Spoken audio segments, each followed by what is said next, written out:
L'écrivain russe Alexandre Pouchkine disait « À une vérité ténue et plate, je préfère un mensonge exaltant ». Si Pouchkine avait vécu à notre époque, il aurait trouvé de quoi se régaler en feuilletant la littérature sur les ovnis. Dans ce monde étrange où la foi est souvent plus importante que la connaissance, les arnaques sont légion. C'est l'univers des fraudeurs de l'imaginaire.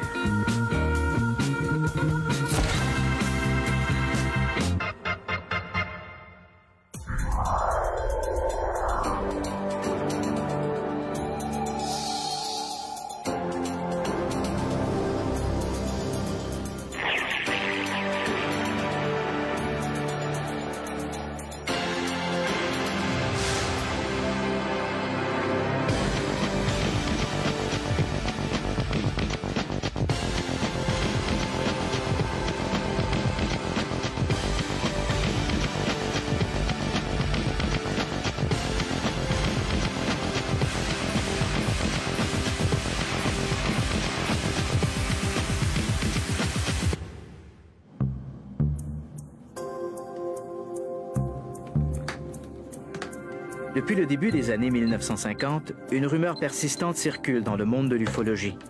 Une ou plusieurs soucoupes volantes se seraient écrasées dans l'un des grands déserts américains, soit en Arizona, au Nouveau-Mexique ou encore en Utah.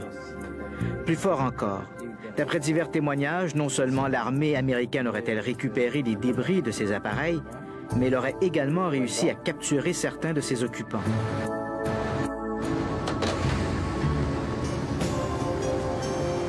Devant le mutisme de l'armée, le mystère s'est perpétué d'année en année.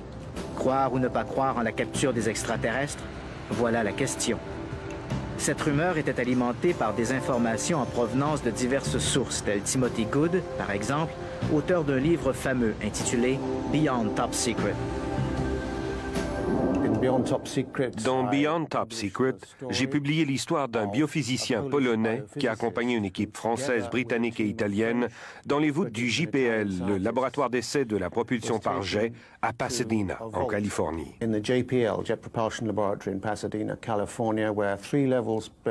Dans ce laboratoire, 3 niveaux sous terre, on leur a présenté une partie d'un crâne et un os de la hanche d'un extraterrestre retrouvé au Nouveau-Mexique en 1947.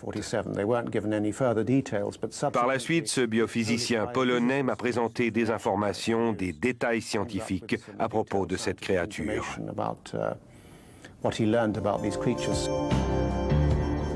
Toutefois, malgré l'opinion de Timothy Good, ces témoignages invérifiables ne peuvent en aucun cas constituer une preuve valable aux yeux des incrédules. À défaut de voir et de toucher l'un de ces extraterrestres, les sceptiques exigent des preuves plus concrètes que de simples mots. C'est dans ce contexte de continuels affrontements entre partisans et sceptiques qu'allait survenir un spectaculaire coup de théâtre. Au début des années 1990, Raymond Santilli, un distributeur de films basé à Londres, rend public un film d'archives qui va avoir l'effet d'une bombe, tant dans les milieux ufologiques qu'au sein du grand public. Au début des années 1990, un film s'est fait connaître alors qu'il a été rendu public par un certain Ray Santilli qui disait avoir acheté des bobines de films à un individu aux États-Unis qui lui disait les avoir tournés dans les années 40. Ce que ces films révélaient, c'était l'autopsie d'un extraterrestre capturé à Roswell ou lors d'un incident similaire. On y voyait les paupières être retirées ainsi que des parties d'organes.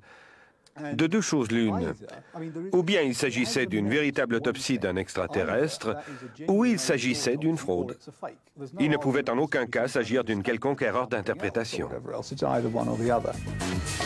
Comme le dit John Spencer, Autopsie d'un extraterrestre aura au moins le mérite de relancer un autre débat familier au sein de la communauté ufologique, soit celui de l'authenticité de la preuve. Comme les témoignages verbaux d'observation d'OVNI ne semblent pas avoir un pouvoir de conviction suffisant, certains amateurs, plus audacieux que les autres, décideront de prendre au pied de la lettre ce vieil adage qui dit « Une photo vaut 1000 mots ». À compter des années 50, toute une série de photographies étonnantes apparaissent dans la presse. Un cliché censé représenter un extraterrestre carbonisé aux commandes de son vaisseau spatial sera baptisé l'homme tomate à cause de la forme parfaitement sphérique de la tête du personnage. Un examen plus poussé de la photo permettra toutefois d'observer la présence d'une paire de lunettes à proximité de la dépouille, prouvant de manière définitive que le cadavre calciné était celui d'un pilote authentiquement terrien. En 1982, l'ufologue américain Leonard Stringfield publie son Crash Retrievals Status Report Tree, un document consacré exclusivement aux prétendus écrasements d'OVNI. En page 47 de l'ouvrage, les lecteurs peuvent y voir la photographie d'une main appartenant, d'après l'auteur, à une créature extraterrestre retrouvée par des agents américains dans le sud de la Floride. Parue dans de nombreux magazines ufologiques, la fameuse photo tombera entre les mains d'un photographe professionnel du Massachusetts. Pendant 8 ans, Mark Pilloquin a été photographe médical au département de neurobiologie de l'université Harvard. Quand j'ai vu cette soi-disant main d'extraterrestre, j'ai d'abord été frappé par la piètre qualité du cliché. Il s'agissait, selon toute vraisemblance, d'une mauvaise copie d'une photographie extraite du catalogue d'un musée.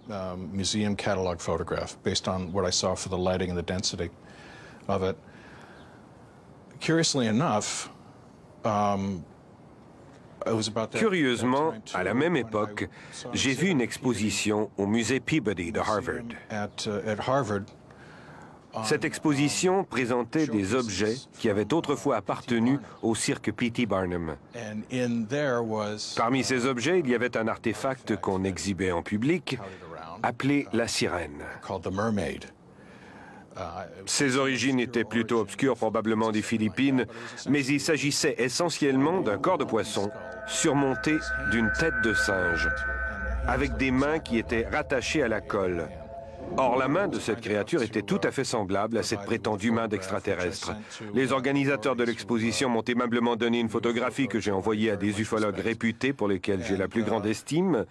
Et c'est ainsi que la main d'extraterrestre a cessé d'être une main d'extraterrestre.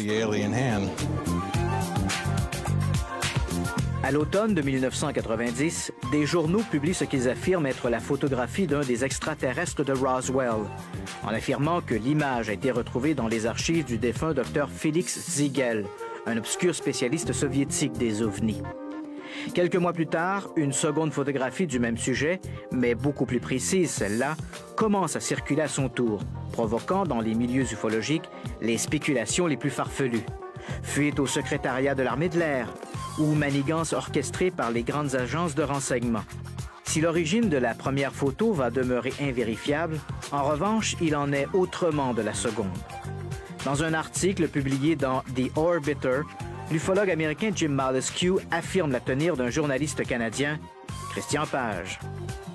L'humanoïde apparaissant sur ces clichés n'est en fait qu'un mannequin, un être de cire et de latex exposé au début des années 1980 au pavillon Un monde insolite, l'un des anciens pavillons thématiques de Terre des Hommes, l'exposition universelle de 1967.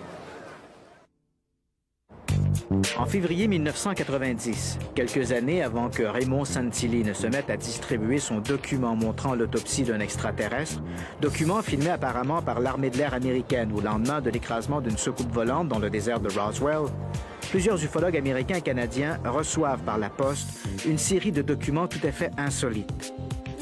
L'auteur, anonyme, affirme que dans la nuit du 4 novembre 1989, un objet volant d'origine exotique aurait été forcé de se poser d'urgence dans les marécages entourant la petite municipalité canadienne de Carp, en Ontario.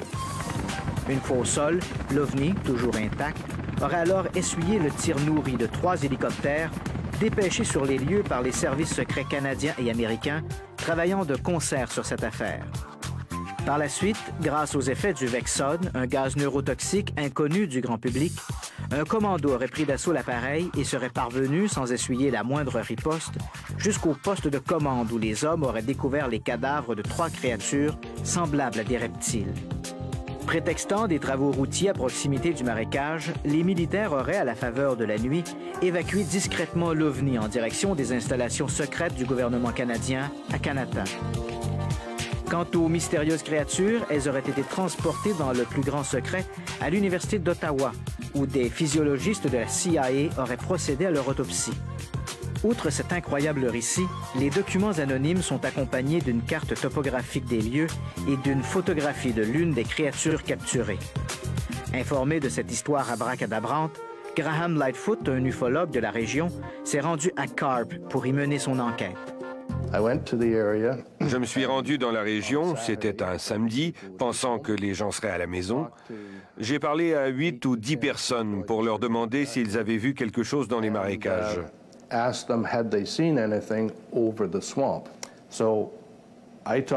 J'ai interrogé ceux qui avaient la meilleure vue sur les marais. Personne n'avait rien vu. Je suis revenu sur mes pas et de l'autre côté de la route, j'ai trouvé 2 personnes qui avaient vu quelque chose. L'une des 2 personnes, une nommée Labanek, m'a affirmé qu'elle avait vu, au-dessus du marécage, une lumière aussi vive que l'arc électrique d'une torche de soudure. Elle m'a indiqué la position de cette lumière par rapport à sa demeure. Plus tard la même journée, j'ai rencontré une autre femme plus jeune qui m'a affirmé avoir vu elle aussi une lumière vive dans les marais, qui avait agité les chiens qu'elle pouvait voir par sa fenêtre.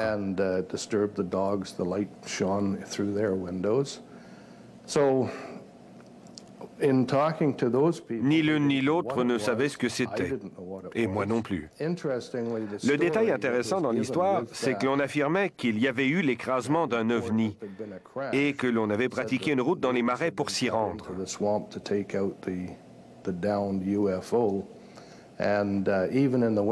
Ça, c'était impossible, même en plein hiver.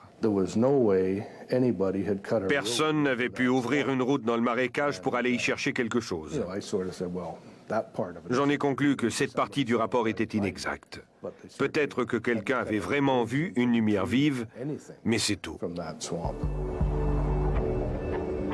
Alors que l'on croit cette affaire oubliée, voilà qu'une nouvelle correspondance va ranimer l'intérêt des enquêteurs pour la région de Carp. 1 an après le premier envoi anonyme, des ufologues reçoivent toujours par la poste une nouvelle série de documents, dans lesquels l'auteur s'identifie cette fois sous le pseudonyme de Guardian et affirme appartenir à la confrérie des gardiens du Saint Graal. Outre un nouveau récit et divers indices intrigants, ces documents contiennent également une vidéocassette sur laquelle Guardian affirme avoir filmé un ovni. Graham Lightfoot nous décrit le contenu de cette vidéocassette. Une vidéo VHS accompagnait les documents que l'on nous avait envoyés. La cassette était identifiée par une étiquette où l'on pouvait lire Guardian dactylographié à côté d'une empreinte digitale. Pour moi, cela voulait dire « Attrapez-moi si vous le pouvez » ou quelque chose comme ça.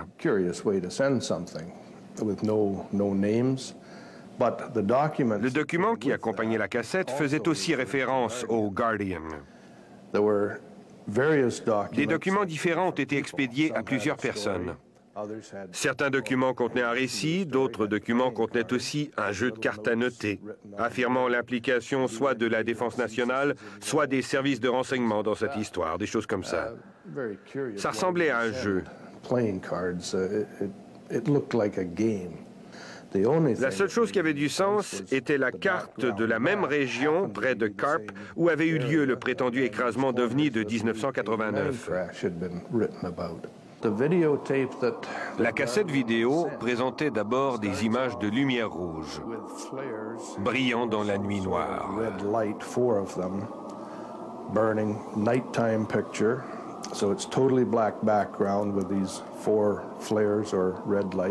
À côté de ces 4 lumières rouges se trouvait, immobile, un objet apparemment très grand, éclairé par le dessous par une lumière vive et très intense. Au-dessus de cet objet ou de cette structure, une balise clignotante. Le tout avait été filmé par quelqu'un qui, de toute évidence, marchait vers l'objet. Se doutant d'une supercherie, Graham Lightfoot retourne à Carp pour une seconde fois, accompagné d'ufologues canadiens et américains. Il découvrira plus tard que le raid n'était peut-être pas aussi désintéressé qu'il le croyait. Bob Exler, un ufologue américain, a été contacté et a rappelé le MUFON de l'Ontario. Nous nous sommes tous rencontrés à Carleton et je les ai conduits au site. Nous étions 12 ou 14 ufologues. Je leur ai proposé de nous partager la rue pour questionner les gens afin de savoir si quelqu'un avait vu quelque chose le 18 août de l'année précédente. On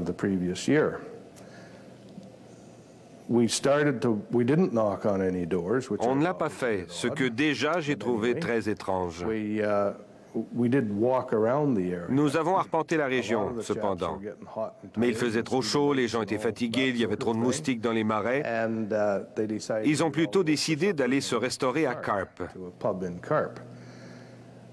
Bob Exler et son fils Dan ont décidé, eux, de continuer pour tenter de retrouver le site de l'écrasement. Une demi-heure plus tard, ils nous ont rejoints au pub, nous affirmant avoir en effet retrouvé le site de l'écrasement. Tous les autres membres du groupe n'étaient pas très satisfaits de la manière de procéder de Bob Exler, qui semblait d'avance connaître toutes les réponses. Il affirmait avoir trouvé le lieu de l'écrasement alors que personne ne savait ne serait-ce que dans quelle direction chercher. Ils sont donc tous partis.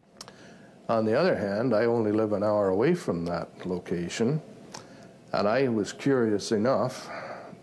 Comme je ne demeurais qu'à 1 heure de là, j'étais assez curieux pour rester. Et je me suis dit, voyons comment un expert américain procède à une enquête.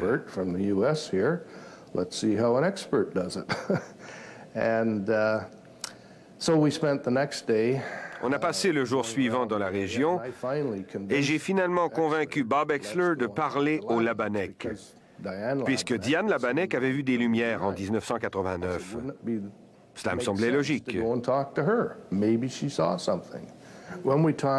Madame Labanek nous a confirmé qu'elle avait vu un engin extraterrestre. Elle insistait sur le terme « vaisseau ». Un feu dans l'herbe qui, curieusement, ne s'étendait pas comme un feu de broussailles normal. Ensuite, elle avait vu un engin extraterrestre atterrir, comme dans la vidéo de Guardian. Mais dans cette vidéo, l'objet était immobile. Mais Diane nous a dit qu'elle l'avait vu atterrir, rester immobile quelques minutes, traverser de lumière en zigzag comme des éclairs.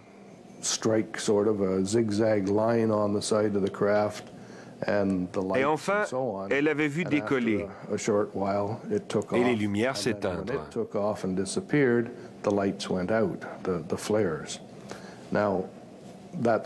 Son histoire ressemblait étrangement aux images de la cassette vidéo que Guardian nous avait envoyée.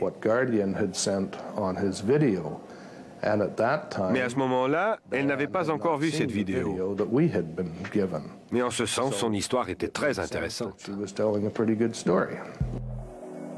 Tandis que Graham Lightfoot et ses collègues s'activent sur le terrain, ils ignorent qu'en coulisses, une autre organisation s'intéresse de près, elle aussi, au mystérieux Guardian. Informé qu'un personnage louche fabrique des documents qu'il essaie frauduleusement de faire passer pour des rapports officiels du ministère de la Défense, la Gendarmerie royale du Canada décide d'ouvrir une enquête pour tirer cette affaire au clair. Au terme de son investigation, la GRC conclura, tout comme Graham Lightfoot, que Guardian n'est qu'un vulgaire mystificateur. Le prétendu ovni apparaissant sur la vidéocassette ne serait, selon la GRC, qu'un hélicoptère de type Sikorsky filmé dans l'obscurité. En ce qui concerne l'identité de Guardian lui-même, les soupçons de Graham Lightfoot se portent sur un amateur d'ovnis bien connu dans la région. Je pense savoir qui se cache derrière le pseudonyme de Guardian. Il est connu dans la région pour s'intéresser aux ovnis depuis toujours, depuis 40 ans. Il n'a jamais voulu reconnaître son implication dans cette histoire. J'ai tenté de lui parler, mais il ne m'a jamais ouvert sa porte. Tout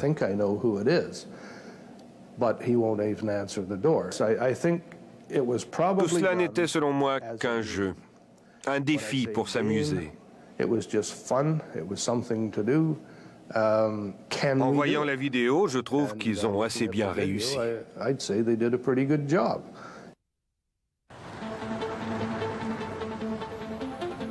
Si le canular de Carp s'est montré plutôt simple à solutionner, d'autres sont beaucoup plus complexes. C'est le cas de la mystérieuse affaire Homo, une affaire si nébuleuse que plusieurs doutent toujours qu'il puisse s'agir d'une vulgaire supercherie. L'un des plus ardents défenseurs de l'affaire Humo est le professeur Jean-Pierre Petit.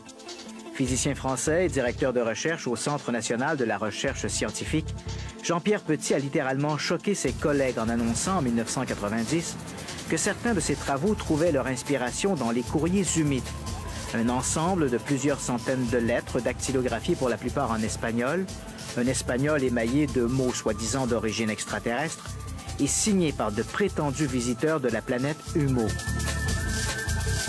Ce qui est intéressant, c'est ce qu'on fait. Moi, je suis peut-être la seule personne qui se soit intéressée au sujet OVNI, qui ait publié des travaux scientifiques dans des revues de haut niveau, en mécanique des fluides, en physique des gaz ionisés, en cosmologie théorique, en géométrie. J'ai publié des choses de haut niveau. Donc, cette réflexion a produit un fruit qui est un travail de qualité. Maintenant, les ufologues publient dans des revues ufologiques, c'est complètement différent.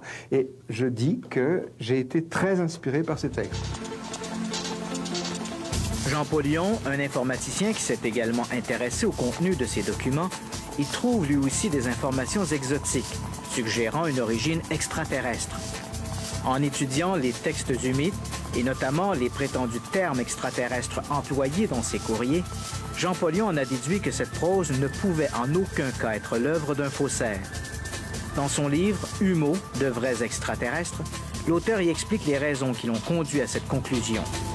Quand je suis arrivé dans cette affaire, je n'avais pas d'idée des hypothèses. J'avais seulement la connaissance qu'en avait transcrite Jean-Pierre Petit et l'idée de m'en faire ma propre connaissance. Et j'ai donc été à la source des documents. Ces lettres sont difficiles à lire. Et les informations importantes ne sont jamais dans le document, mais en croisant plusieurs documents. Ça veut dire qu'il faut s'y coller. Il faut passer du temps à éplucher les documents et à les travailler et à les mettre en regard les uns des autres. Cette affaire-là, ce qu'elle a d'étonnant, c'est qu'elle dérange tout le monde. Elle dérange tout le monde, elle dérange les officiels, elle dérange le CNES, elle dérange les ufologues. Il n'y a personne pour prendre la parole pour ce dossier. C'est ça qui est quand même étonnant. Et pourquoi est-ce que ça dérange? Parce que les gens n'aiment pas être entraînés dans des domaines où ils n'ont pas les compétences suffisantes.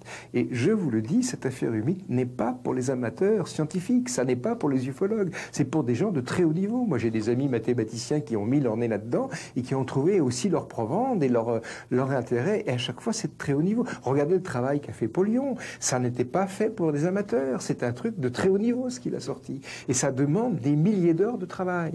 Donc, on ne peut pas se prononcer sur un dossier de ce genre après une petite lecture en diagonale et quand on n'a pas les compétences pour se prononcer. Voilà.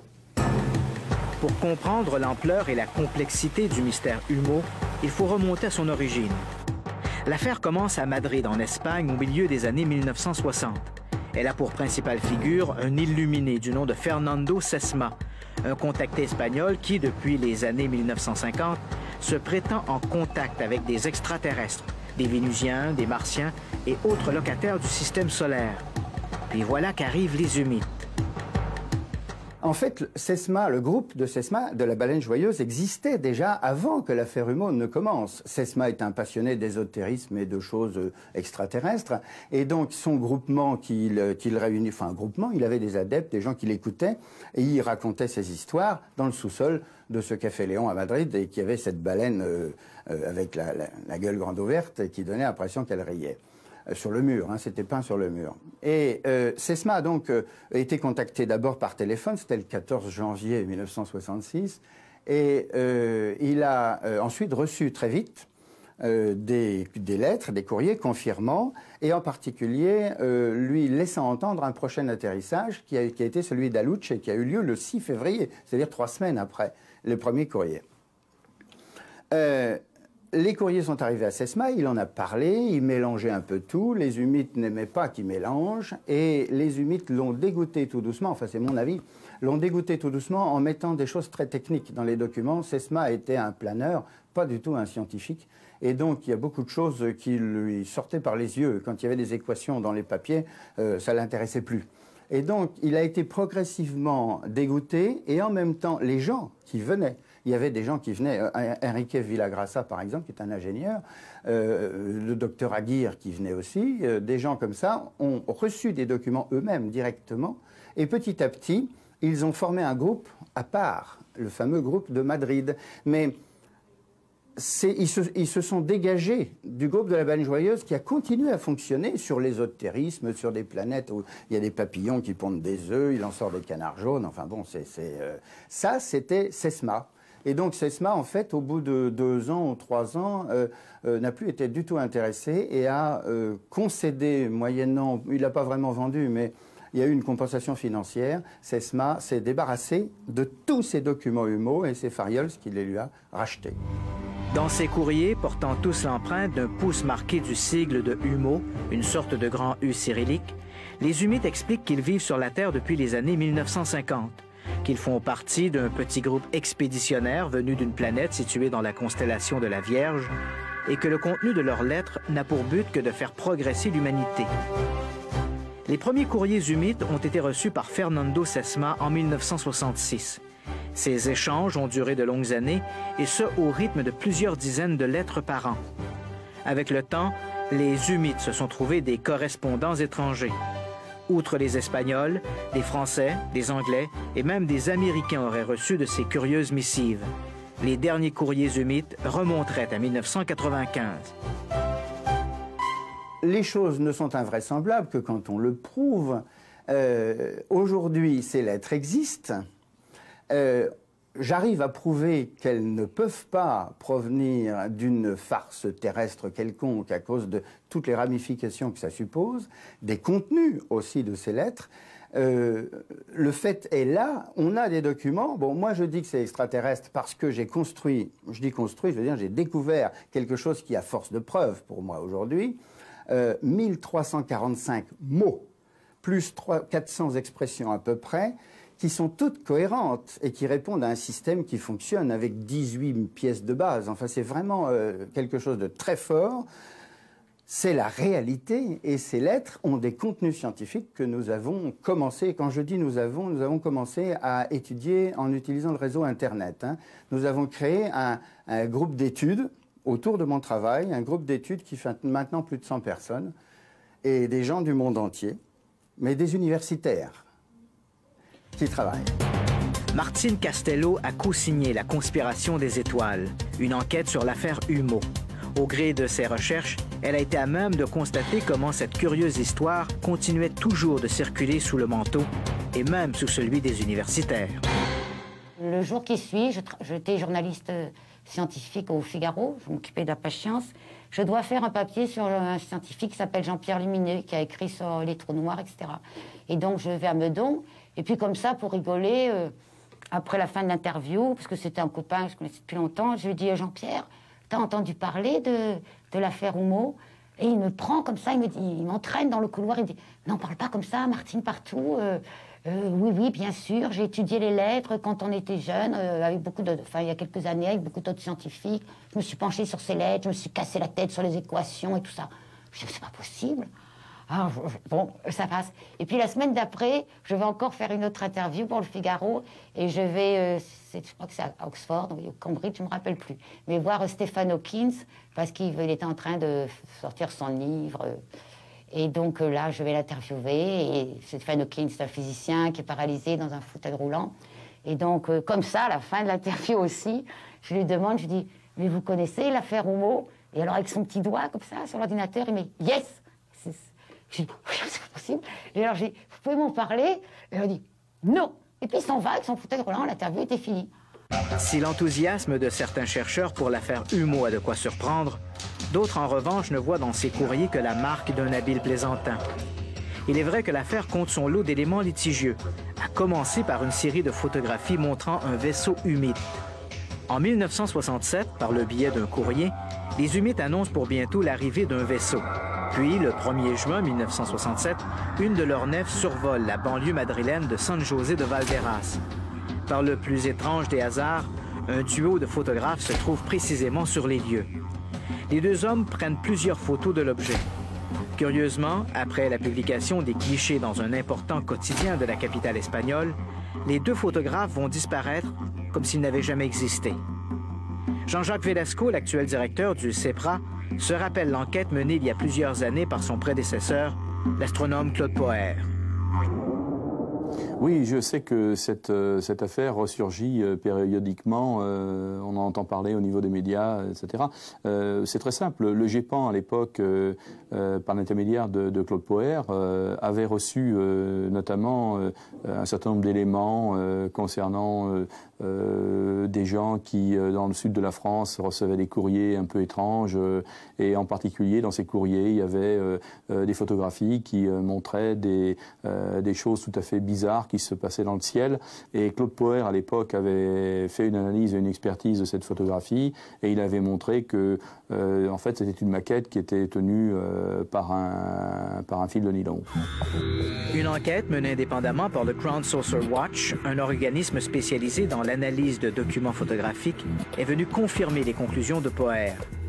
En numérisant l'une des photographies de San José de Valderas, les experts n'ont eu aucune difficulté à mettre en relief le support de l'OVNI.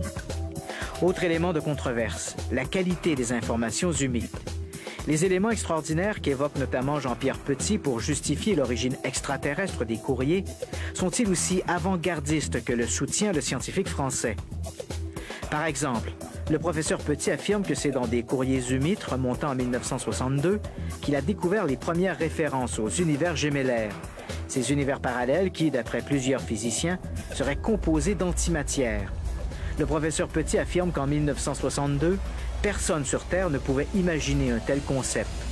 Il utilise la même argumentation pour la magnéto-hydrodynamique, ou MHD, un principe de propulsion qui consiste à faire déplacer un objet en atmosphère dense en l'enveloppant dans une sorte de cocon magnétique. Petit affirme qu'au moment où les courriers humides faisant référence à la MHD ont commencé à circuler, ce principe était hautement révolutionnaire. Le problème de Jean-Pierre Petit en est un de date. Les premières lettres humides ne datent pas de 1962, mais de 1966. Quant au contenu scientifique dont parle le professeur Petit, celui-ci n'a fait son apparition dans la prose humide qu'à la toute fin des années 1960. Or, les premières références terrestres aux univers gémellaires remontent à 1967 sous la plume du physicien soviétique Andreï Sakharov. Idem pour la MHD. En 1966, alors que débutait l'affaire Humo, une équipe américaine testait avec succès un submersible entièrement propulsé par énergie magnétique. Bref, contrairement aux affirmations de Jean-Pierre Petit, il n'y a rien de révolutionnaire et probablement rien d'extraterrestre dans les courriers humides. Les informations scientifiques que Jean-Pierre Petit a trouvées dans les textes sont indéniables et indiscutables. Elles y sont. Qu'il ait pu jouer sur une date ou sur une autre, c'est des détails par rapport au contenu de l'information. La MHD est vraiment traitée dans les documents. Simplement, elle n'est pas traitée au niveau où Jean-Pierre Petit, lui, l'a interprétée. Elle n'est pas traitée, à mon avis, elle n'est pas traitée au niveau de la propulsion, mais elle est traitée au niveau de la source d'énergie. On peut dire que les lettres humides sont des détonateurs pour l'intuition. Elles sont comme des clés. C'est-à-dire que comme il y a beaucoup d'idées qui sont brassées là-dedans, un cerveau inimaginatif, comme Jean-Pierre Petit, peut en tirer des bases pour trouver des idées. Ce que mes amis chercheurs, un peu partout, ont fait. Mais je ne pense pas que les humides donnent des explications. Je crois que Jean-Pierre Petit se sous-estime. S'il a trouvé 2 ou 3 choses, c'est parce qu'il avait de l'imagination et de l'intelligence scientifique, parce que le vrai travail, il n'est pas donné dans les lettres humides. C'est tout un travail derrière. Moi, je trouve que les lettres humides, pour Jean-Pierre Petit, sont un stimulateur de son imagination. Parce que tout le travail, c'est lui qui le fait. Il n'y a rien dans les lettres humides, que des indications. Mais la grande question demeure. Qui sont les auteurs des lettres humides?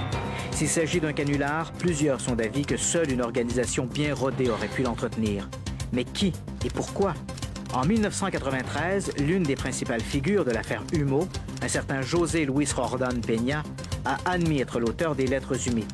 Il est vrai que Peña, un ingénieur, avait effectivement les connaissances nécessaires pour rédiger les courriers humides. Mais a-t-il agi seul? Avait-il des complices? La question reste posée. Incidemment, même les aveux de Peña n'ont pas su convaincre tout le monde, en commençant bien sûr par le professeur Petit. Dans cette histoire, Peña, elle intervient à un moment particulier où moi-même j'avais reçu une lettre signée par ces humides en provenance d'Arabie Saoudite qui proposait un contact. Cette affaire-là, on ne sait pas si elle aurait pu marcher ou ne pas marcher, mais elle a complètement avorté à cause d'une erreur qu'a fait Firehouse. Et c'est à ce moment-là que Peña a joué un rôle, on pourrait dire, de fusible.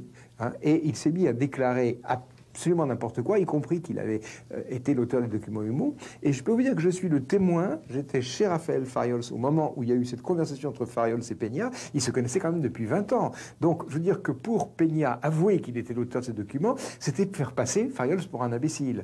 Donc, Fariols était choqué, vous savez, comme sont les Espagnols. Et à ce moment-là, j'ai entendu de mes oreilles Peña dire à Fariols, ne te fâche pas, Raphaël, ce sont les humides qui m'ont demandé de dire ça. Mais qui croire?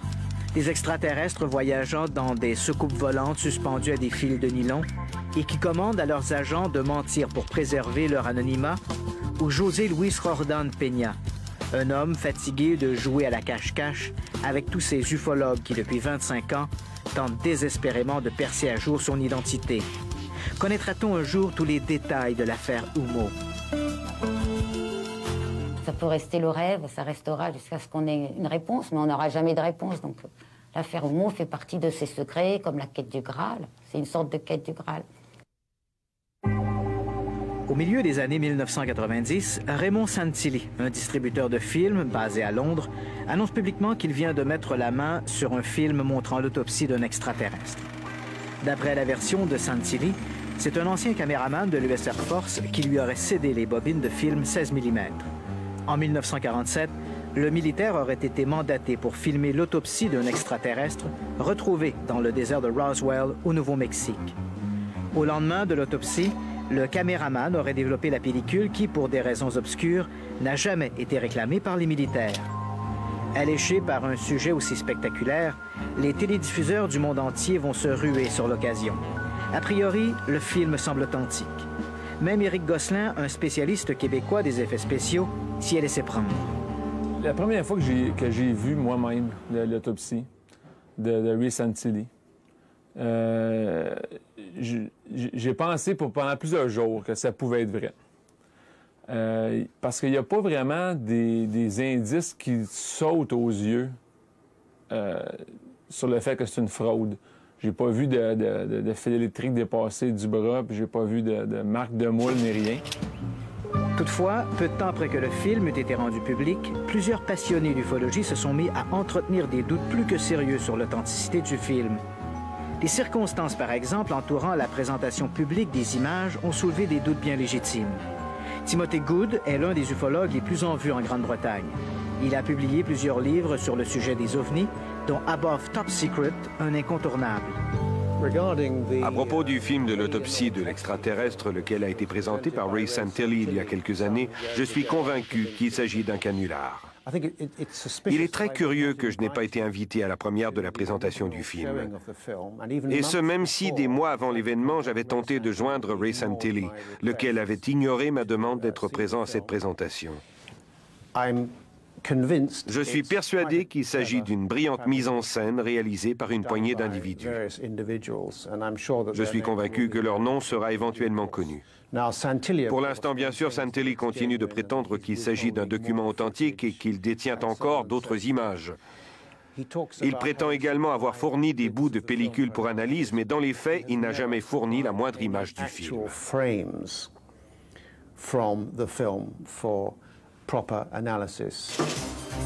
Au lendemain de la diffusion des premières images de l'autopsie en 1995, plusieurs ont prétendu que le film était truffé d'anachronismes.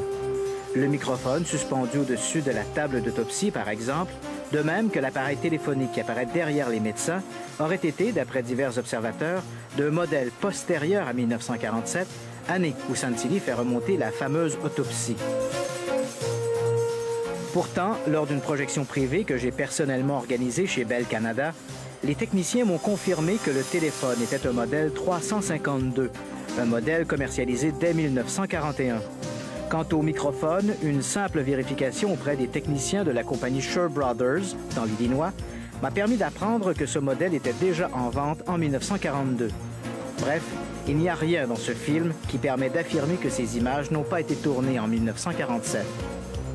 À défaut de pouvoir prouver la fraude en évoquant les anachronismes, les analystes émettront ensuite l'hypothèse que le film ait pu être le produit d'un savant trucage, argument qui se heurtait toutefois au coût prohibitif d'une telle production. Invité comme expert sur un plateau de télévision, le Québécois Éric Gosselin répondra concrètement à cette objection. Dans le courant de l'émission, on m'a lancé un défi. j'ai décidé de relever. Donc, j'ai fabriqué un extraterrestre fermé que j'ai dû ouvrir et finalement autopsier, comme celle de Santilli, de la même façon. Éric Gosselin et son frère Carl se sont donc mis au travail et ont produit un film dont le but était de prouver qu'on pouvait, à coup modique, reproduire l'autopsie d'un extraterrestre de Ray Santilli. Quand ça a été à mon tour de le fabriquer, évidemment, j'avais pas 200 000, 300 000 $ à investir là-dedans. Puis en plus, à question de diffusion d'émissions, j'avais seulement 2 semaines aussi. Donc, la mienne m'a pris 2 semaines. Je te dirais pas 2 000 $ au total. S'il démontrait qu'il est possible de reproduire à peu de frais un film comparable à l'autopsie d'un extraterrestre, l'exercice des frères Gosselin ne prouvait pas pour autant que le film de Santilli était un faux. Il fallait donc chercher ailleurs les preuves de la mystification, si mystification il y avait. Santilli s'est toujours montré extrêmement discret sur l'identité de la personne qui lui avait procuré le film. Finalement, pressé de questions, le distributeur nommera un certain Jack Barnett, un caméraman qui, affirmera-t-il, avait également filmé les premiers essais de la bombe atomique au site de Trinity, au Nouveau-Mexique. Or, des recherches ont démontré que seuls 2 caméramans avaient été autorisés à filmer ces fameux essais. Or, aucun d'eux ne correspond à la description qu'en fait Ray Santilli. Le producteur britannique affirme aussi que son film a été analysé par la compagnie Kodak, laquelle lui aurait confirmé qu'il datait effectivement de 1947. C'est ici que le bât blesse. J'ai retrouvé chez Kodak, en Angleterre, le responsable de cette prétendue analyse, un certain Peter Milson. Dans un document écrit sans équivoque, Milson m'explique n'avoir jamais analysé le film de Santilli. En revanche, il reconnaît avoir étudié, pour le compte du producteur britannique, une amorce de film, ce petit morceau de pellicule vierge utilisé pour la mise en place du film sur son support métallique. En tenant compte d'un codage précis apparaissant sur cette amorce, il est possible, écrit Milson, que celle-ci ait été tirée d'un film de 1947. Mais attention, l'amorce étant vierge d'image, rien ne prouve que celle-ci provenait du film de l'autopsie. Santilli, qui commercialise des vieux films américains, a très bien pu prendre cette amorce sur n'importe quelle production datant de 1947 et sans aucun rapport avec le film de l'autopsie. De fait, personne n'a jamais vu la pellicule elle-même. Santilli s'est toujours contenté de montrer une version sur support magnétique, prétextant que les originaux étaient en sécurité dans un coffre. À défaut d'exhiber les films originaux, Ray Santilli a toutefois accepté de montrer les boîtiers métalliques contenant ces bobines de film. Or, sur l'un d'eux, on y voit une étiquette pour le moins litigieuse. Outre quelques éléments anodins, l'étiquette porte un tampon officiel du département américain de la Défense. Ici, le problème est double. Primo, si le film n'a jamais été entre les mains des militaires, comment expliquer la présence de ce tampon? Secondo, vérification faite auprès des Archives nationales à Washington, D.C., il appert que ce tampon n'a été officialisé par décret présidentiel qu'en octobre 1947, c'est-à-dire au moins 4 mois après le film de l'autopsie. Voilà donc cet anachronisme tant recherché. John Spencer s'intéresse aux ovnis depuis longtemps. Il a écrit plusieurs livres sur le sujet, dont une encyclopédie. Il a aussi dirigé pendant de longues années les destinées de la British UFO Research Association, ou BUFORA, la plus importante association ufologique de Grande-Bretagne. Je dois dire qu'il y a maintenant beaucoup d'indices qui suggèrent qu'il s'agit d'une fraude. C'est du moins mon opinion. La façon dont il a été rendu public, la façon dont le film a été tourné d'une manière très théâtrale.